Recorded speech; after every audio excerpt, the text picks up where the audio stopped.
कमरा number 307 hostel का आखिरी राज। अगर आधी रात को आपको अपने ही कमरे के अंदर किसी के चलने की आवाज आए, जबकि आप पूरी तरह अकेले हों, तो क्या आप दरवाजा खोलेंगे या चुपचाप आंखें बंद कर लेंगे?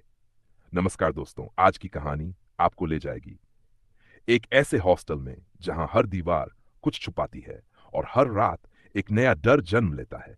ये सिर्फ एक कहानी नहीं है, ये एक ऐसा राज है जिसे सुनने के बाद शायद आप कभी अकेले सो नहीं पाएंगे। साल 2002, भोपाल के बाहर एक पुराना सरकारी हॉस्टल। बारिश का मौसम, भीगी हुई दीवारें, लंबे सुनसान गलियारे और हर तरफ एक अजीब सा सन्नाटा। एक कमरा था, नंबर 307।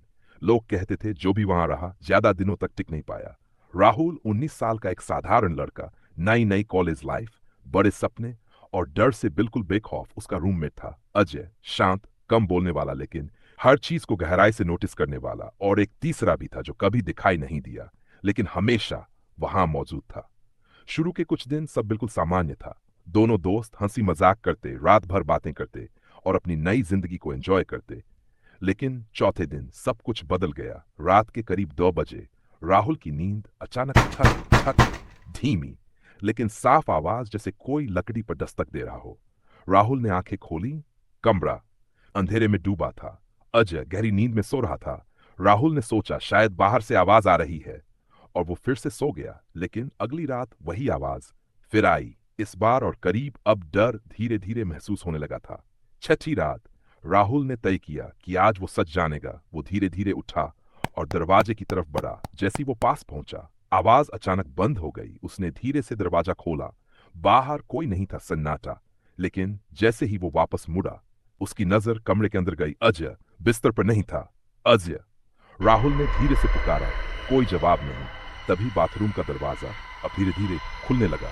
राहुल का दिल तेज धड़कने लगा।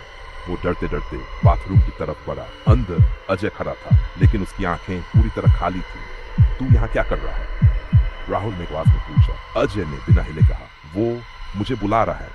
कौन? राहुल घबरा गया। अजय ने धीरे से अपनी उंगली दीवार की तरफ उठाई, वही दीवार जहां से हर रात आवाज आती थी। अचानक दीवार पर छोटी छोटी दरारें बनने लगीं और अंदर से खड़ खड़, जैसे कोई नाखूनों से दीवार को खुरच रहा हो।